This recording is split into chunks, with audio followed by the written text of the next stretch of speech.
cerita sedikit tentang sejarah Idul Adha. Dulu ada seorang malaikat yang menjelma sebagai manusia dan beliau ini komunikasi dengan Nabi Ibrahim. Sebelum saya cerita jauh, saya katakan juga saya ingatkan lagi bahwa cara berpikir kita sebagai mukmin itu harus berpikir awalal khilqah. Awal kita dijadikan oleh Allah Ta'ala, yaitu Nabi Adam materinya dari tanah, nyatanya bisa jadi Nabi Adam. Kita dari sperma, nyatanya bisa jadi manusia. Dengan konstruksi yang sempurna. Dengan cara seperti ini, nanti bayangkan kekuasaan Allah yang tidak terbatas menjadi mudah. Saya teruskan, si malaikat tadi tanya ke Nabi Ibrahim, saya minta kambing kamu. Oh ya silahkan.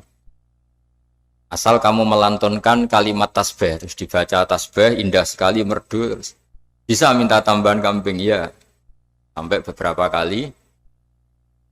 Demi Allah, ini baru kambing, baru hewan. Andaikan anak saya pun, kalau demi Allah saya kurbankan. Singkat cerita, versi riwayat ini, suatu saat Nabi Ibrahim diuji dengan dimintanya anak untuk dikurbankan. Ketika beliau atas nama seorang bapak agak keberatan, terus diingatkan ulang oleh Allah Ta'ala, janji beliau demi Allah, anak pun saya kurbankan. Walhasil akhirnya beliau melakukan itu. Dan karena Allah hanya menguji, tidak niat betulan supaya anak itu disembelih, akhirnya diganti oleh kambing. Jadilah tradisi kurban itu pakai kambing.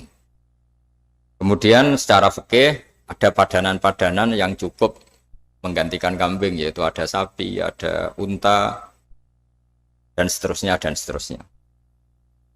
Yang menarik dari sekian referensi yang saya baca, dan ini harus disosialisasikan lah. Sebagian versi itu adalah bahwa Nabi Ibrahim ketika diangkat di alam malakut, di alam langit sana, itu ketemu Allah, kemudian Allah tanya, Ibrahim, banyak hamba-hambaku yang durhaka, tidak tahu saya sebagai Tuhannya. Terus kata Ibrahim, usul ya fa'amidhum, bunuh saja ya Allah. Setelah itu tanya lagi, ada yang pezina, ada yang koruptor, ada yang pokoknya dosa-dosa yang buruk sekali. Dan di semua itu Nabi Ibrahim usul, mereka hidup di bumi engkau ya Allah, makan rezekimu ya Allah, maka mereka enggak sopan sekali, enggak ngerti engkau. Terus singkat cerita minta itu diadab, siksa. Suatu saat versi referensi ini di kitab Hikam, kalau di kitab saya halaman 15 juz 2, suatu saat Nabi Ibrahim itu diminta sama Allah menyembelih Ismail. Citra ini penting sekali. Setelah disuruh menyembelih Ismail, Nabi Ibrahim komplain. Ya Allah, ini anak saya, samratu fuadi, buah hati saya, kenapa engkau seenaknya minta saya sembelih? Gitu. Gak bisa ya Allah, ini samratu fuadi, buah hati saya. Terus kata Allah, orang-orang yang durhaka yang kamu usulkan supaya saya bunuh, itu hamba saya menciptakan mereka, saya mencintai mereka, karena itu ciptaan saya. Anda enak saja usul saya matikan, saya bunuh. Sekarang ketika Anda usul, saya tidak mikir. Kenapa ketika saya usul kamu mikir? Terus akhirnya Nabi Ibrahim mau oke ya Allah terus. Setelah itu terus semenjak itu Nabi Ibrahim itu begitu sayang sama hamba-hambanya Allah. Sehingga dari cerita yang paling masyhur ketika Abu Bakar As-Siddiq begitu lemah lembut sama hamba-hamba Allah yang lain, Nabi Muhammad mensepadankan dalam hal ini sama Nabi Ibrahim, hati kamu sehalus Ibrahim. Yaitu Nabi Ibrahim, beliau akhir-akhir punya komitmen, faman tabi'ani fa innahu minni wa man asani fa innaka ghafurur rahim. Ya Allah, orang yang ikut sunnahku maka jelas bagian dari saya. Dan yang sedang durhaka, wa man asani, saya harapkan fa innaka ghafurur rahim. Engkau Maha Pengampun, Maha Penyayang. Semenjak itu menjadi sunnatan muttaba'ah bahwa agama ini agama rahmatan lil alamin, bahwa melihat kemungkaran, melihat kebodohan, ketimpangan, itu komitmen kita ini membenahin, bukan menghabisin. Melihat kesalahan komitmen kita ini, in uridu ilal islaha mastata'tu. Komitmen kita ini ingin lebih baik, bukan mengacaukan dunia ini. Semenjak itu terus syariat-syariat Islam disebut anit tabi millata Ibrahim Hanifa, bahwa kita ngikuti millahnya Ibrahim. Sebab itu kemudian setelah ini menjadi sunnatan mutaba'ah, bahkan banyak ulama yang berpendapat ketika Rasulullah SAW Mi'raj, itu dari sekian Nabi Ulul Azmi yang nggak ketemu itu Nabi Nuh. Nabi Nuh alaihissalam, padahal termasuk Nabi Ulul Azmi. Itu banyak yang menganalisis karena Nabi Nuh itu pernah berdoa, Rabbi la tadhar alal ardi minal kafirina dayaro. Nabi Nuh adalah Nabi yang pernah cara Jawa maksudno kaumnya, mendoakan buruk sama kaumnya, dan itu tidak manhaj, tidak metode yang Nabi Muhammad disuruh ikut metode itu, tapi Nabi disuruh ikut manhaj atau pola sosiologi, pola dakwah atau pola sosial yang harus mengikuti Nabi Ibrahim, anit tabi millata Ibrahim Hanifa. Nabi Ibrahim itu orang yang sangat lemah lembut, yang ngendikan faman tabi'ani fa innahu minni wa man asani fa innaka ghafurur rahim. Sebab itu teman-teman yang di Kanada, yang di mana-mana, kita ngikuti status ilmu hakikat. Di ilmu manusia, negara ini milik Kanada, milik Amerika, milik Eropa misalnya, atau milik mana sajalah. Tapi di status ilmu hakikat, semua itu milik Allah. Sehingga di antara ciri khas Islam adalah kalau dulu agama-agama lain harus salat di tempat peribadatan mereka, Islam mengatakan ju'ilat lanal ardu kulluha masjidan. Semua bumi Allah itu masjid, tempat sujud. Sehingga orang Islam fa'enama adrokatu sholat, kamu kapan saja ketemu waktu sholat, ya sholat. Semua bumi Allah itu tempat sujud. Sehingga suatu saat sahabat yang biasa siaha, biasa hidup di perantauan, Nabi memberi nasihat, al-bilad biladullah wal ibad ibadullah. Fahaitsuma asabta khairan fa'akim. Semua negara itu milik Allah. Semua hamba dimanapun juga hamba Allah. Kamu di mana saja mendapatkan kebaikan, ya silahkan berdomisili di situ. Saya pernah di Korea, itu asik karena itu yang orang-orang katanya teman-teman. Saya ini di rumah itu nggak kiai, Gus. Sering di sawah, sering di Tegal. Gara-gara di Korea jadi mufti, gitu. Karena nggak ada kiainya, gitu. Jadi orang-orang yang nggak jadi kiai di Jawa, mungkin kalau di luar Jawa atau di luar Indonesia malah jadi kiai gitu. Artinya gini, pentingnya jadi kiai bukan menjadi gagah, itu enggak, tapi begini. Dulu bawaannya rakyat itu kan kalau ke masjid komplain, ada masjid bocor, kayak ada keran yang kurang baik. Tapi kalau sudah jadi kiai itu tahu rasanya. Betapa nata masjid itu susah, ngelola masjid itu susah, nyari imam itu juga susah, melanggengkan jamaah juga susah. Jadi pentingnya jadi kiai itu bukan gagah-gagahan jadi imam, tapi bertanggung jawab atas proses yang berjalan. Jika dulu di antara nasihat bapak saya, bapak itu termasuk orang yang nggak suka sama orang tawadhu, orang yang sopan. Dulu saya juga iskal itu janggal. Kata bapak, wong tawadhu itu apik, orang sopan itu baik. Tapi biasanya itu cara orang menghindari tanggung jawab. Disuruh jadi kiai nggak mau, tapi kalau ada kiai salah komplain itu. Disuruh jadi menteri nggak mau, kalau ada menteri salah komplain itu. Disuruh jadi apa nggak mau, kesannya tawadhu, tapi sebenarnya hanya menghindari tanggung jawab. Disuruh pidato nggak mau, disuruh jadi MC nggak mau, tapi kalau ada orang salah komplain itu. Jika kata bapak tawadhu itu baik, asal tawadhu betul itu. Tapi kebanyakan nggak, tawadhu itu menghindari tanggung jawab sambil cari salahnya orang lain. Nah ini yang tawadhu yang akhirnya kurang baik. Nah, teruskan. Jadi Nabi Ibrahim ini panutan yang luar biasa. Beliau adalah orang yang alami sekian proses sosial yang akhirnya diakui sebagai Khalilur Rahman, orang yang sangat dicintai Allah Ta'ala. Di antara sebab dicintainya Nabi Ibrahim adalah seperti yang dialami Nabi Adam. Nabi Adam ketika turun di bumi, itu keresahan pertama itu bukan karena kurang makanan atau kurang minuman, itu enggak. Beliau turun di bumi mendapati bangsa yang lain, kalau dalam kitab disebut Banul Jan. Itu dia janggalnya Masya Allah. Ini orang makhluk-makhluk ini kok tidak kenal sama Allah yang menciptakannya. Kan aneh ya kalau kita hidup di Kanada terus nggak tahu PM-nya siapa, Perdana Menterinya siapa, kita hidup di Indonesia nggak tahu presidennya siapa. Itu kan aneh. Kita hidup di kampung nggak ngerti lurahnya siapa aja aneh. Ini hidup di buminya Allah kok nggak tahu Allah itu siapa. Nggak pernah menyebut Allah. Padahal harusnya yang paling dikenal pertama itu ya zat yang menciptakan kita, menciptakan langit bumi dan sebagainya. Sehingga beliau itu Brutu itu komplain. Ya Allah ini enggak fair dunia ini, engkau yang menciptakan, engkau yang memberi rezeki, kemudian mereka tidak kenal engkau. Ini kata Nabi Adam alaihissalam. Barokahnya komplain itu, jadi komplain itu yang diridhoi Allah juga banyak. Akhirnya Allah meridhoi Nabi Adam, dosa-dosanya, salahnya itu diampuni. Ya ukuran seorang Nabi, beliau dianggap salah itu diampuni, karena keresahan beliau itu takut Allah enggak dikenal. Nah, masjid yang di Kanada, di Montreal juga ketakutan kita ini jangan sampai orang Islam tidak punya tempat ibadah. Meskipun setelah punya tempat ibadah, ketakutan kita jangan-jangan ibadahnya tidak sesuai sunnah Rasul. Setelah sesuai sunnah Rasul kita takut lagi, jangan-jangan memaksa sesuai tapi karena ingin benar. Dan setelah ingin benar, takutnya secara tasawuf ngimani kebenaran itu. Bukan ngimani rahmatnya Allah tapi ngimani kebenaran itu. Akhirnya jadi ujub. Ujub itu bangga amal diterima karena kebaikannya, bukan karena fadlnya Allah, karena anugerah. Nah ketakutan-ketakutan ini khas orang soleh. Orang soleh itu kalau nggak sholat takut. Setelah sholat takut nggak sesuai syarat rukun. Setelah sesuai semua takut iktimat alal amal. Membanggakan kebenaran. Tapi bukan membanggakan luasnya rahmatnya Allah Ta'ala. Sehingga di luar ilmu fikih ada ilmu namanya ilmu tasawuf. Ilmu yang mengelola hati.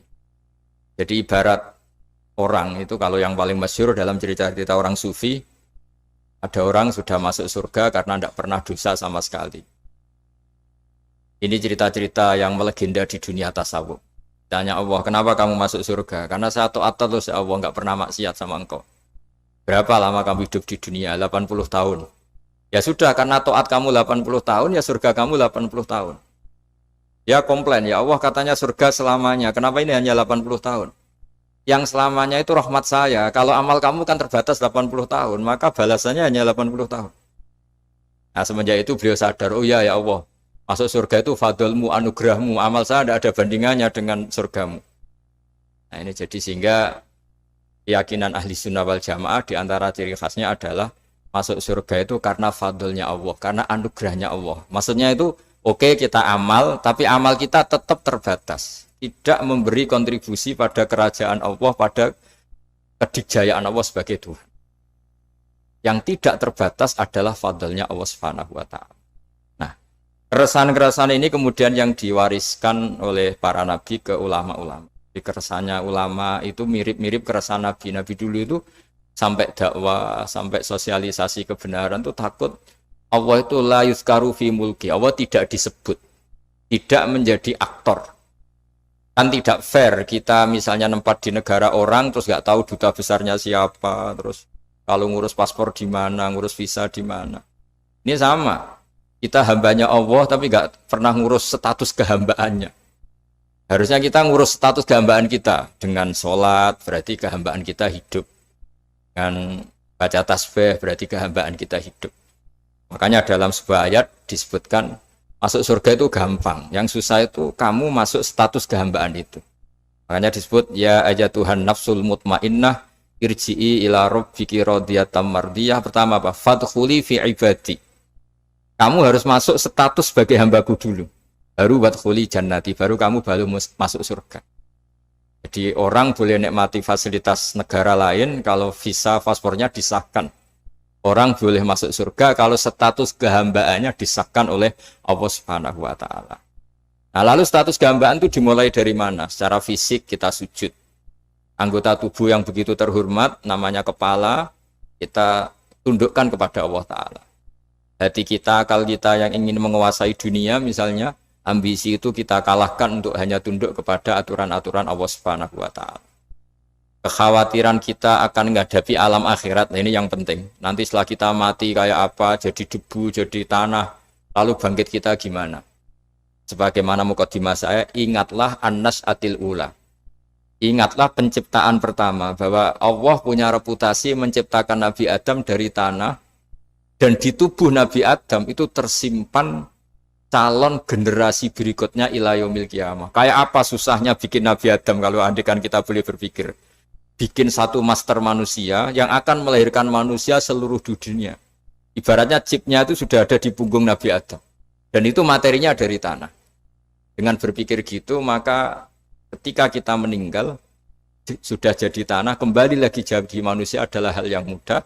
Karena Allah punya reputasi menciptakan manusia super, yaitu Nabi Adam dari tanah. Jika setiap kali kita iskal janggal terhadap kekuasaan Allah, kata Allah Ta'ala, Qul yuhihal ladzi ansha'aha awwala marrah.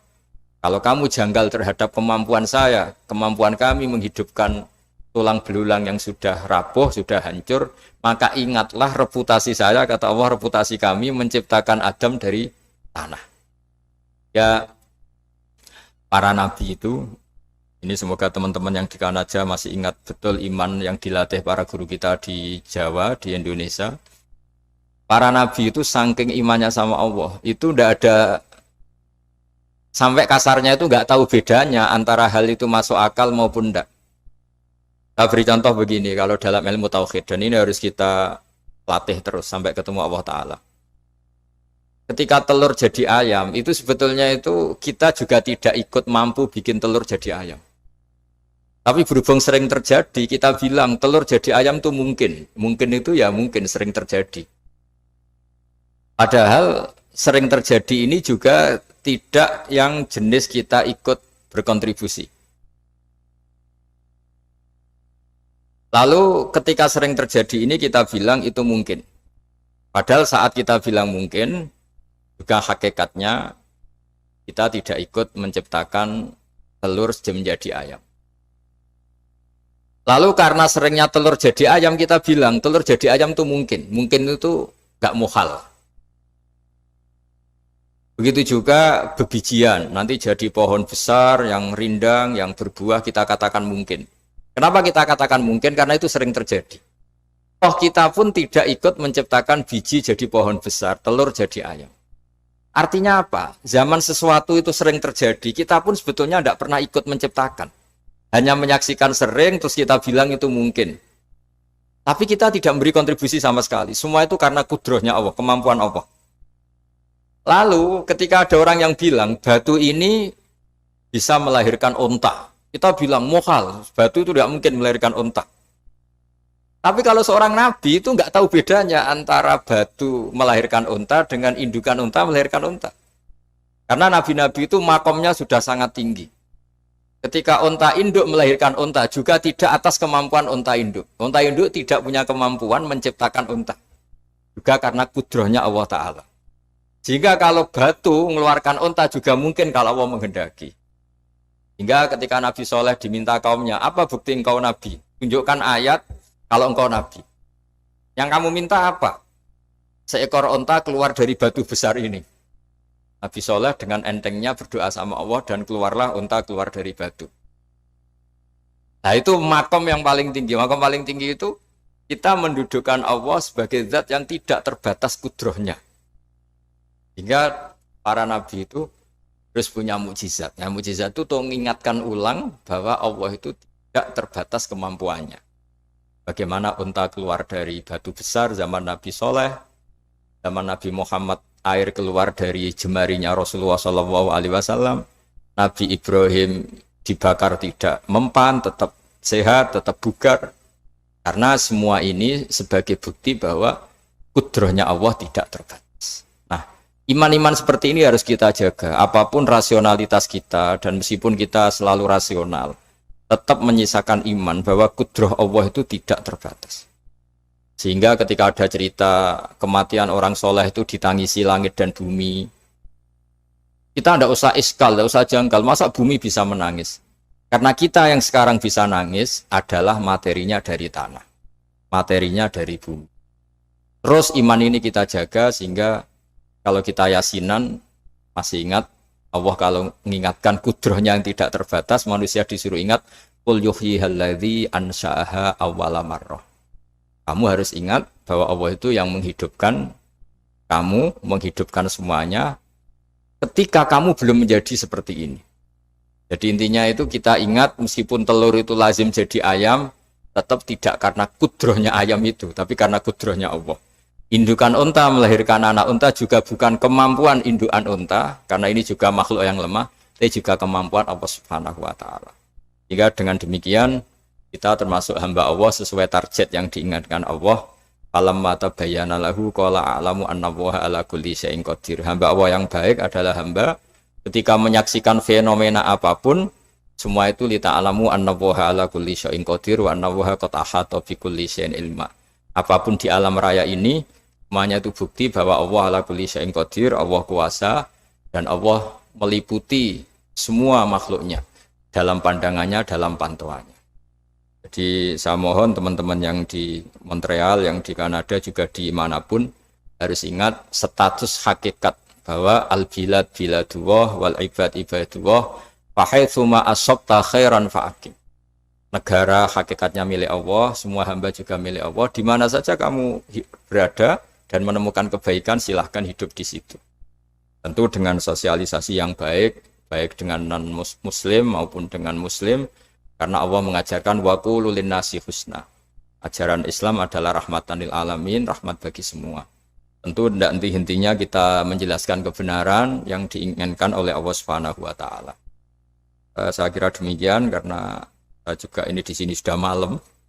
Jadi saya mohon maaf mungkin tidak bisa ikuti tanya jawab karena di sini sudah malam, apalagi tadi habis takziah saya karena ya ada mas saya yang sudah sepuh sekali wafat, terus tadi barusan datang, jadi mohon maaf tidak mengikuti acara mulai pertama.